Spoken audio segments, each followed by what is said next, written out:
Imina kuphela umuntu ongenza le video le, akekho omunye. Yimi kuphela umuntu ongakhuluma lento engizoyikhuluma kule video, akekho omunye. Futhi onenkinga nalento engizoyikhuluma, ngiqala ngawe nje ngithi msunu kanyoko. Kade uyangidakelwa. Uma ngabe uzoza ngengqondo yokuthi wena uzongisabisa ulo ukhuluma amasemba la ungihlafunela umsunu uthi uzongidubula uthi uzongibamba uthi uyangifuna, ngithi kuwe msunu kanyoko kade uyanginyela. Lalelani la, uSpotify ubize uKhuzani ukuthi akazokhuluma kwi-platform, akhulume espacini sikaMaskandi. Kunamalisti ake aphuma la, kunamalisti akhishiwe la, kuhlekiswa ngoKhuzani kuthi uKhuzani akadlala umuntu, kuthiwa ngenxa yama-streams uKhuzani akasena ngoma, uhlulwa ingoma, kujatshwa njalo ngenxa yama-streams.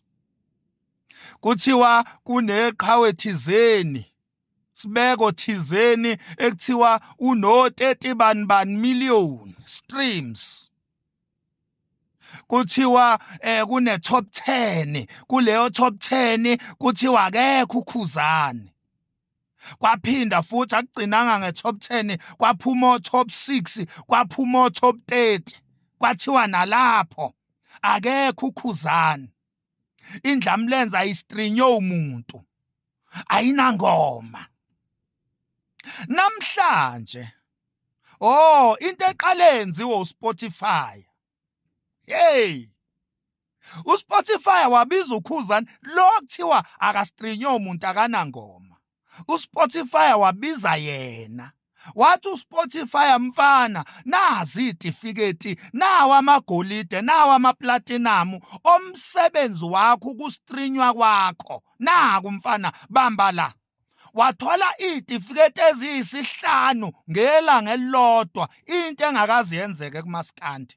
Wathola amagold amathathu, ahamba ayohlanganisa amanye ayewathole ngama-albhamu amabili, abe u5 amagold esewonke. Wabuya wathola iplatinum, wabuya wathi double platinum uKhuzani. Awugcinanga lapho uSpotify. Namhlanje after esekhishiwa amalist andiza ko TikTok, andiza ko Facebook, kwathiwa akekho uKhuzani, uKhuzani akanangoma, ubani ongastreama ingoma ekaKhuzani. Kwathi uKhuzani uyadakwa, ucula uMaskandi wakudala, ucula bathi yini, angazi bawubiza ngani. Bathi njengamanje uMaskandi ushintshile, njengamanje uMaskandi wama-2000. Angeke uKhuzani ingoma zakhe ethanda umuntu ngoba uMaskandi owumsangano, uMaskandi wakudala. Akekho kumalisti otop ntontoni. Hey, wathi uSpotify okay, akasibale ama-legit, ama-original, ama-streams angempela, bese siwahlukanisa nama-fake streams athengiwe. Hey, ayibafana hayi. Bathi phela indlela okuqokwe ngayo ukuthi ubani ozoza kokhulumela uMaskandi, bathi kuqokwe ngama-legit streams, umuntu onama-streams angempela angathengiwe, bathi kuqokwe kanjalo-ke. Hayi bafana izakhala, wemame yezakhala. Ingakho kubona uKhuzani ebiziwe, hayi eziyele Nkosi yami, hayi eziyele, ebizwe abaka-Spotify, bathi nguwe lo onama-streams esiwaziyo thina Spotify, lawa amanye asiwazi. wathi nje uSpotify nawo ama-streams esiwaziyo thina, ngakho-ke sibiza lo muntu okuyena odlalwa kakhulu kuSpotify ukuthi akazokhulumela laba abanye abeza ngemuva. Yingakho-ke ubone iNdlamlenze ikhulumela uMaskandi ngenxa yomsebenzi wayo. Thina ama-Blue Nation siyastreama, akathenga uKhuzani. Angidluleke lapho. Hayi-ke nangiyaka uKhuzani waya laphayana. Manje ake nishwe ema-Red Nation, nani nje nonke nini ebenikade nenza ama-list. Nike nabheka yini ukuthi lama-list eniwenzayo akuwona yini ama-list ey'nkunzimalanga ey'thenga ama-streams?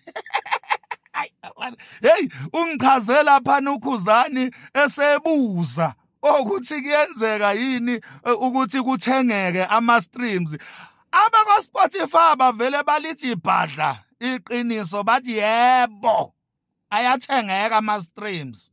Kodwa thina abakwaSpotify siyakuhlukanisa lokho, ngoba lawo ma-streams owathengile kusuke kubonwa uwe wedwa kanye nepublic lokho. Thina kwaSpotify lawo ma-streams awafiki kithi, asiwaboni. Ngakho-ke mase kubalwa thina sidonsa lawo esiwabonayo. Lawo wathengile wena awaveli kwaSpotify. Hayi bafana, hayi zakhala kakhulu. Hey, bapho 30 million bapho 30 million streams. Igushi, hayi Paris 30 million. Hey, zakhala bafana. Hey Nkosi yami, ngidabukela nje imindeni abanye Nkosi yami baze bafa belwa nempumelelo yeqiniso ngoba befuna ukuphakamisa impumelelo yamanga, i-fake success. Baze bafa bekhe emhlabeni sikhuluma nje, babulawe, bafelezeni, bafele emanyaleni, bebulawa ukuthi balwa neqiniso, bafuna ukuphakama amanga. Apha ama-streams abenifaka kulama list abenziwe ndiza ko-Facebook, endiza ko-TikTok. Aphi lawo ma-streams lawo? Apha ama-top 10 wemadoda. Hayi ningixolele bangani, nani ihlobo zabafowethu abasishile, ningixolele kakhulu, kodwa bengeke ngingayithinti leyo. Hayi bengeke futhi ngingayithinti leyo, ngoba uyabona lento yokuthi ufe nje ufele emanyaleni, ufe ngcono ubulawe ukuthi mhlambe uthuke abantu njengami. Yabo nje mina, hayi mina mangathiwa kunesha ethi iyangibulala, hawu mina ngiyobe ngingafelanga imali, mina ngiyobe ngifele kwezami izenzo ezinhle futhi, ngoba ukunithuka nje kuhle kabi, nimsuni nje yonyoko. Ukunithuka nje ngiyaku-enjoya kuhle futhi ngiyokufela mina ukuthi ngiyanithuka. Uma kubiza ukuthi ngife ngiyofa nginithuka nje, mina ngiyonithuka ngiyoze ngife zinja. Ngeke nginiyeke mina.